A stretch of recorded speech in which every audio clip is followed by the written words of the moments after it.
Morning. Morning. என்ன சந்தோஷமா இருக்கிற மாதிரி தெரியுது, என்ன விஷயம்?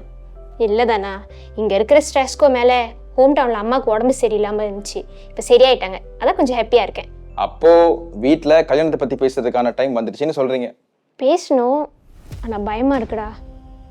பேசாமல் அவரை ஹோம் டவுன் கூட்டிகிட்டு போயிடலான்னு இருக்கேன். ஏய், அப்பெல்லாம் பண்ணிடாத.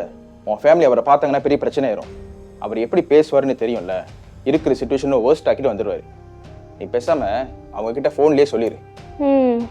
நீ சொல்கிறதும் கரெக்டு தான், நான் கால் பண்ணியே பேசிடுறேன்.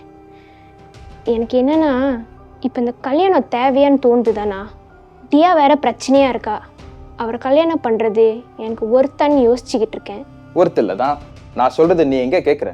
கேட்டால் லவ்னு சொல்லுவேன். லவ் தான்டா, பட் இப்போது ப்ராக்டிக்கலாக யோசிச்சு பார்க்குறேன். எனக்கு தப்பான டிசிஷன் எடுக்கணும்னு பயமாக இருக்குதாண்ணா.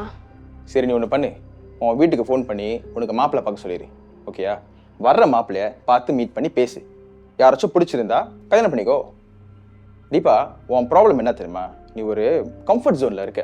ஆனால் இப்போ ரொம்ப நல்லவர், அவர் லவ் பண்ணுறேன்னு சொல்லிட்டோம், கல்யாணத்துக்கோ ஒத்துக்கிட்டோம், எப்படி வேணான்னு சொல்கிறதுன்னு உனக்குள்ள ஒரு கில்ட்டி ஃபீலிங். அதை போகணும்னா நீ இதை பண்ணி தான் ஆகணும். எனக்கு வீட்டில் ஆல்ரெடி மாப்பிள்ளை பார்த்துட்டாங்கடா, என்னை பேச சொன்னாங்க, பட் நான் இன்னும் பேசலை. ஓ, தட்ஸ் குட். இப்போ கால் பண்ணி வர மாப்பிள்ளைங்களை நான் பார்த்து பேசுகிறேன், அவங்க கூட பழகுறேன்னு சொல்லு. அவங்க ரொம்ப சந்தோஷப்படுவாங்க. சரியா? ஏய், இப்பயே கால் பண்ணி சொல்லு. நான் அப்புறம் கால் பண்ணி பேசிக்கிறேன்.